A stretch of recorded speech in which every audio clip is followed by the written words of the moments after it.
souls to Jesus by the service that I yield.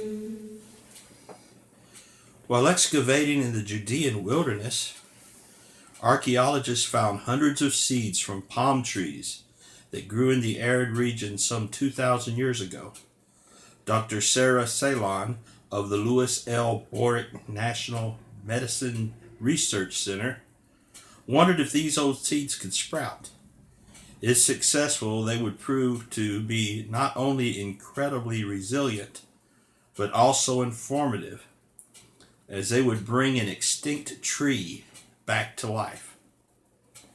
I find things fascinating when they talk about history and things such as that, but that article got me to thinking about a parable that Jesus taught. It's the parable of the farmer who went out and scattered seed. Now, if you've dabbled in any type of farming or planting or gardening or anything like that, you know that when you plant a seed, the result will be the type of plant of the seed that you planted. We look in the world today and we see religious division on a massive scale. I believe at last count there were some 17,000 different denominations in this country alone that claim a Christian identity. Yet I dare to say you could go into just about any community in this country and go to 5 different denominations and ask them all the same question. And more than likely you'll get 5 different answers. And that just makes you wonder why all this division exists. Well, at the end of this article, they did utilize these 2,000-year-old seeds that they found, and they brought back the same exact kind of plant, kind of tree that existed 2,000 years ago. A tree that was thought to be extinct, a tree that no longer in our current age existed.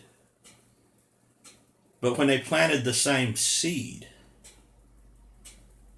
they got the same result that those farmers, those gardeners 2,000 years ago got.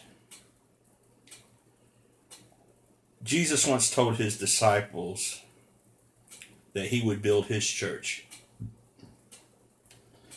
In doing so, he also told them that the gates of hell would not prevail against it. Now, there are many people today who will look at the denominational world, the massive amount of division that exists among religious groups, and say, well, this church that Jesus talked about no longer exists. This one church you read about in the Bible is not a reality anymore. And by doing so, they say, well, you can't be part of that church anymore. Well, I challenge that idea. So that brings about the question, how can I be part of that church that we can read about in the Bible? Well, there's a few simple things you can do. The first thing you need to do is simply read your Bible. Then you look at that church.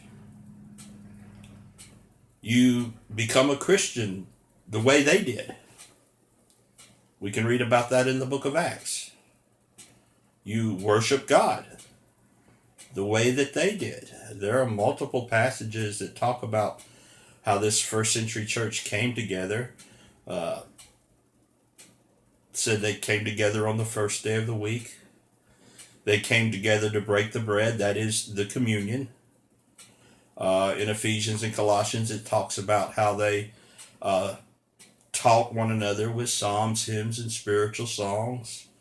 They were instructed to lay by and store, that is to give contributions on the first day of the week. They were taught to pray. even prayed to the point of not ceasing. So we can read about how they worship God. And then not only do you become a Christian the way they did, not only do you worship God the way they did, but you can also adjust your conduct, the way you live, to the way they lived. I'm not talking about, the use of modern conveniences and things like air conditioning or indoor plumbing. That stuff's irrelevant to the spiritual world. I'm talking about the way they conducted themselves, to walk upright, to set their minds on things above, to walk in the light as He is in the light. And when we read the Bible, we come to understand the expectations that God has of His people and has always had of His people. Can we be part of the church we read about in the Bible? Well, the answer to that is yes. Researchers managed to bring back a plant, a tree that had been extinct for 2,000 years, but they were only able to do so by planting the same seed. It wasn't anything that they did in a laboratory. It wasn't some new idea or new experiment or new creation from the minds of men. It was simply planting the same seed that they planted 2,000 years ago.